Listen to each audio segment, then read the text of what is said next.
অবাঞ্ছিত ঘোষণা। মতিউর রহমান রেন্টু ও মিসেস মতিউর রহমান রেন্টু অবাঞ্ছিত হলো।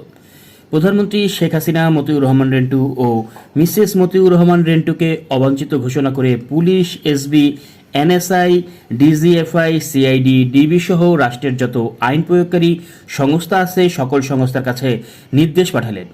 নির্দেশে প্রধানমন্ত্রী শেখ হাসিনা বললেন, এই অবাঞ্ছিতরা প্রধানমন্ত্রীর বাসভবন, প্রধানমন্ত্রীর কার্যালয় এবং প্রধানমন্ত্রী যে সকল অনুষ্ঠানে যোগদান করবেন সে সকল অনুষ্ঠানে যোগদান করতে পারবে না।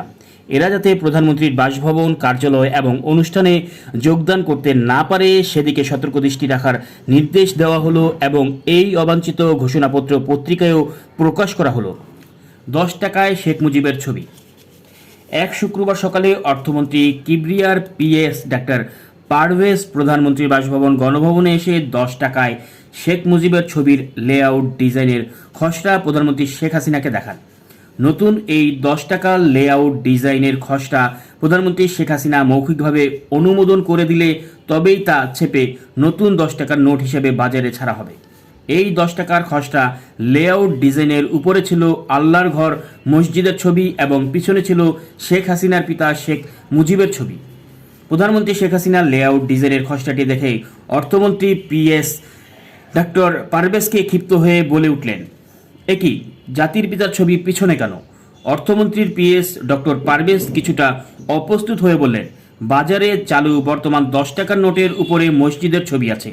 ধর্মীয় অনুভূতির কথা বিবেচনা করে উপরের মসজিদের ছবিটা রেখে পিছনে জাতির পিতার ছবি দেওয়া হয়েছে। প্রধানমন্ত্রী শেখ হাসিনা রাগান্বিত কণ্ঠে বললেন, ওসব মসজিদ টসজিদ বুঝি না। জাতির পিতার ছবি উপরে দিয়ে নতুন 10 টাকার নোট ছেপে বাজারে ছাড়বেন।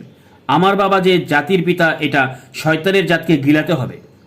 এরপর অন্য আরেকদিন ডক্টর পারভেজ শেখ মুজিবের ছবি উপরে এবং মসজিদের ছবি পেছনে দিয়ে করা লেআউট ডিজাইন নিয়ে এলে প্রধানমন্ত্রী শেখ হাসিনা তা দেখে খুশি হন এবং মৌখিক অনুমোদন করে দেন। বর্তমান বাজারে শেখ মুজিবের ছবি সম্বলিত যে নতুন 10 টাকার নোট রয়েছে এটা সেটা। পুলিশের গুলিতে কেউ মারা যাননি, শুধু লাশ ছাই, মানুষের লাশ। 1990 সালে সামরিক স্বৈরাচার নিপাত করে গণতন্ত্র মুক্তি করতে দেশের বহুজনকে জীবন দিতে হয়েছে। শহীদ নূর হোসেনের রক্তে ভেজা স্বৈরাচার নিপাতজাত গণতন্ত্র মুক্তি পাক আন্দোলনে সামরিক স্বৈরাচার জেনারেল হোসেন মোহাম্মদ এরশাদের পুলিশ, বিডিআর ও সেনাবাহিনীর গুলিতে রাজধানী ঢাকাসহ এদেশের অনেক তাজা প্রাণ নিহত হয়েছে। কিন্তু 1990 সালে এরশাদ পতনের পর বিচারপতি শাহাবুদ্দিন আহমেদের নির্দলীয় নিরপেক্ষ সরকারের অধীনে পরিচালিত 1991 সালের নির্বাচনে গণতান্ত্রিকভাবে নির্বাচিত বেগম খালেদা জিয়া সরকারের পতন আন্দোলনে রাজধানী ঢাকা শহরে পুলিশ, বিডিআর ও সেনাবাহিনী গুলিতে একজন লোকও নিহত হয় নাই। যদিও 1991 সালের পর থেকেই খালেদা জিয়া সরকার পতনের লক্ষ্যে নানান ইস্যুতে শুরু হওয়া শেখ হাসিনার আন্দোলনে ঢাকা শহরে মোট 103 জন লোক গুলিতে নিহত হয়েছে। তথাপিও এই নিহত হওয়া 103 জন লোকের মধ্যে একজন লোকও পুলিশের বা আইন প্রয়োগকারী সংস্থার গুলিতে নিহত হননি। 1991 সালের নির্বাচনে জনগণের ভোটে বিজয়ী হয়ে বেগম খালেদা জিয়া ক্ষমতায় আসার পর থেকে বঙ্গবন্ধু কন্যা শেখ হাসিনা খালেদা জিয়াকে ক্ষমতাচ্যুত করার জন্য মরিয়া হয়ে ওঠেন। কখনো ভ্যাট প্রত্যাহারের আন্দোলন, কখনো সচিবালয় ঘেরাও, কখনো সংসদ ভবন ঘেরাও, কখনো নির্বাচন কমিশন ঘেরাও, কখনো বাজেট বাতিলের দাবি, কখনো প্রধানমন্ত্রীর কার্যালয় ঘেরাও ইত্যাদি নানা ইস্যুতে 1992 সাল থেকে শুরু হওয়া এবং 1996 সালের 26শে মার্চ স্বাধীনতা দিবসে তত্ত্বাবধায়ক সরকার বিল পাশ করা পর্যন্ত শেখ হাসিনার সকল আন্দোলন, সংগ্রাম ও হরতালের প্রায় প্রতিটি কর্মসূচিতে 2 জন, 3 জন, 4 জন করে মানুষ গুলিতে নিহত হয়েছে। এই নিহত হওয়া মানুষেরা কেউই পুলিশ, বিডিআর বা সেনাবাহিনীর গুলিতে নিহত হয়নি। আবার এই নিহত হওয়া 103 জনের সকলেই নাম গোত্রহীন, পরিচয়হীন, অজ্ঞাতনামা ব্যক্তি। বঙ্গবন্ধু কন্যা শেখ হাসিনা পরিচালিত খালেদা জিয়া সরকার পতন আন্দোলনে আওয়ামী লীগের পরিচয় বহনকারী একজন কর্মীও নিহত হয়নি। বঙ্গবন্ধু কন্যা শেখ হাসিনা নিহত হওয়া ব্যক্তিদের তার দল আওয়ামী লীগের কর্মী বলে দাবি করলেও নিহতদের নাম পরিচয় খুঁজে পাওয়া যায়নি এবং বেগম খালেদা জিয়া সরকার বলেছে নিহতরা নিরীহ পথচারী। আন্দোলনের সময় গুলিতে নিহত হতভাগা ব্যক্তিরা নিরীহ পথচারী না রাজনৈতিক কর্মী সেটা মুখ্য বিষয় না। মুখ্য বিষয় হলো গুলিতে নিহত ব্যক্তিরা পুলিশের গুলিতে নিহত হলো না, বিডিআর এর গুলিতে নিহত হলো না সেনাবাহিনীর গুলিতে। তবে কাদের গুলিতে 1992 সাল থেকে 1996 সাল পর্যন্ত কেবল ঢাকা শহরেই 103 জন মানুষ নিহত হলো। হোক না নিহতরা অজ্ঞাত পরিচয়, তবু নিহত হতভাগারা তো এদেশেরই মানুষ ছিল। কারা তাদের নির্বিচারে গুলি করে হত্যা করলো? হত্যাকারীরা কারা, কি তাদের পরিচয়? কারা হত্যাকারীদের মানুষ খুন করার জন্য মদত দিল? কারা হত্যার আয়োজন করলো? কারা স্বার্থে এতগুলো মানুষ খুন করা হলো? বঙ্গবন্ধু কন্যা শেখ হাসিনার ভাষায়, নিহতরা পুলিশের গুলিতে নিহত না হলেও খালেদা জিয়ার বিএনপির সন্ত্রাসীরা নিহতদের গুলি করে খুন করেছে। প্রতিটি আন্দোলন, হরতাল, ঘেরাও কর্মসূচিতে এভাবে নিরীহ পথচারী মানুষ শেখ হাসিনার ভাষায় বিএনপির সন্ত্রাসীদের গুলিতে নিহত হতে লাগলো। যে কোনো ধরনের কর্মসূচির নির্দিষ্ট দিনের 2 দিন আগে ঢাকা শহরের সকল পেশাদার খুনিদের কাছে মানুষ খুন করার জন্য অগ্রিম টাকা পৌঁছে দেওয়া হতো।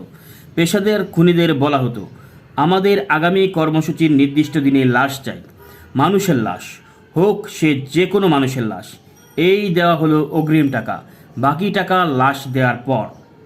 কর্মসূচির নির্দিষ্ট দিনে কর্মসূচির সফলতার দিকে নজর দেওয়া হতো না, গভীর উত্তেজনার সাথে তাকিয়ে থাকা হতো মানুষের লাশ পড়ার সংবাদের দিকে।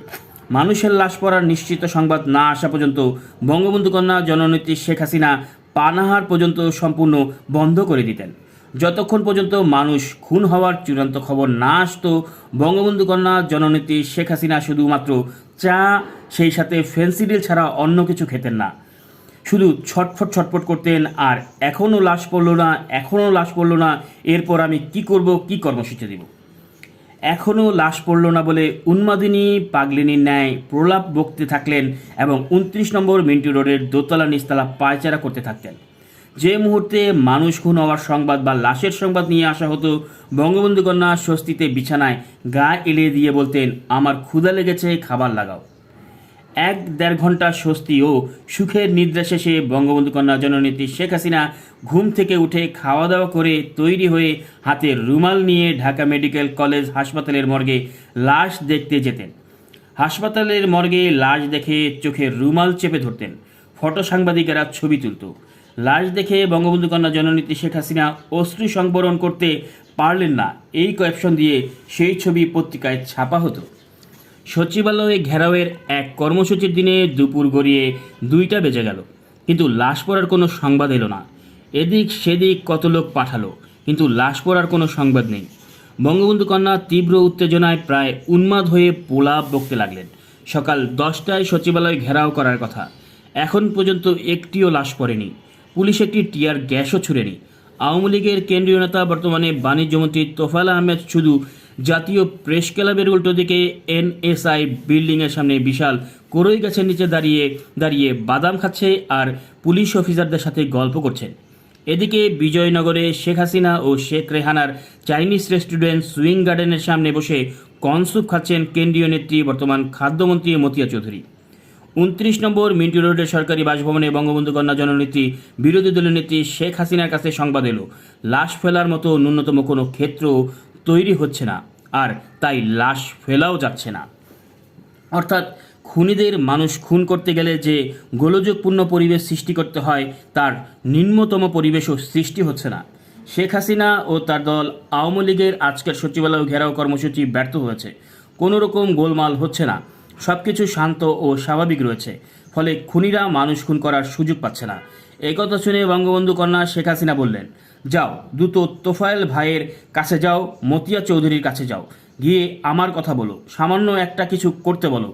আজ যদি কিছু না হয় তাহলে আগামী দিনে কর্মসূচি দেওয়ার কোনো পুঁজি থাকবে না। যাও তাড়াতাড়ি গিয়ে বলো সামান্য গোলযোগ সৃষ্টি করতে। ছুটে যাওয়া হলো, গিয়ে তোফায়েল আহমেদকে বলা হলো, তোফায়েল ভাই নেত্রী সামান্য গোলযোগ সৃষ্টি করতে বলেছেন। শুনেই ভয়ানক রেগে গিয়ে তোফায়েল আহমেদ বলল, যাও এখান থেকে, আমি ওইসবে বিশ্বাস করি না, আমি নিয়মতান্ত্রিক রাজনীতিতে বিশ্বাস করি, আমি ওইসবে বিশ্বাস করি না, আর একবারও তুমি আমাকে ওইসব বলবে না, তুমি যাও এখান থেকে। এই কথা বলে তোফায়েল আহমেদ তাড়িয়ে দিল। এরপর আসা হলো মতিয়া চৌধুরীর কাছে। মতিয়া চৌধুরী সব শুনে প্রথমে চড়া গলায় বলল, আমি এগুলো পারবো না। সঙ্গে সঙ্গে চুপ করেন বলে মতিয়া চৌধুরীকে একটা ধমক দিতেই মতিয়া চৌধুরী ভেজা বিড়ালের মতো চুপ মেরে গিয়ে বলল, দেখো আমি মহিলা মানুষ, আমি কি করতে পারি, তুমি বসো বলে চেয়ার থেকে উঠে দাঁড়িয়ে বললেন, স্যুপ খাও স্যুপ খাও, এই দিকে একটা স্যুপ দেন বলে সুইং গার্ডেনের বয়কে ইশারা করলেন। 29 নম্বর মিন্টু রোডে গিয়ে পরিস্থিতি বলা হলো। বঙ্গবন্ধু কন্যা জননেত্রী শেখ হাসিনা নগদ 1 লক্ষ টাকা দিয়ে বললেন, আমি লাশ চাই, যে করেই হোক লাশ চাই। বেলা তখন 3টা। কাপ্তান বাজারের উত্তর পাশে গুলিস্তান বাস স্ট্যান্ডের কাছে মানুষ খুনের জন্য খুনিরা অপেক্ষা করতে লাগলো। ঢাকার বাইরে থেকে একটা বাস এসে ভিড়ল। কত মায়ের সন্তান, কত বোনের স্বামী, কত সন্তানের পিতা বাস থেকে নামতে শুরু করলো। বাস থেকে নামা মাত্র নাম জানা নিরীহ 20-25 জন যাত্রীর সামান্য ভিড়। খুনিদের দেশে তৈরি পাইপগান গর্জে উঠল। পাইপগানের এক ঝাঁক গুলি নাম না জানা নিরীহ যাত্রীদের বিদ্ধ করল। 14-15 জন যাত্রী পিচঢালা রাজপথে গুটিয়ে পড়ল। 29 মিন্টু রোডে শুক্রের মতো অপেক্ষায় থাকা বঙ্গবন্ধু কন্যা জননেত্রী শেখ হাসিনাকে এই সংবাদ দেওয়ার সাথে সাথে তিনি পুলকিত হয়ে বললেন, মরছে তো, মরছে তো, যেভাবে গুলি করা হয়েছে তাতে না মরে বাঁচার কথা না। যাও যাও মেডিকেল হাসপাতালে যাও, দেখো কয়টা লাশ পড়েছে, দেখো আমাকে খবর দাও, এই ক্ষুধা লাগছে খাবার দাও। হাসপাতাল থেকে ফিরে এসে বলা হলো 3টা লাশ পড়েছে। বঙ্গবন্ধু কন্যা জননেত্রী শেখ হাসিনা তৈরি হয়ে হাতে রুমাল নিয়ে বঙ্গবন্ধু মেডিকেল কলেজ মর্গে গিয়ে গুলিতে নিহতদের লাশ দেখে চোখে রুমাল দিলেন। ফটো সাংবাদিকরা ছবি তুললেন, পত্রিকায় সেই ছবি ছাপা হলো।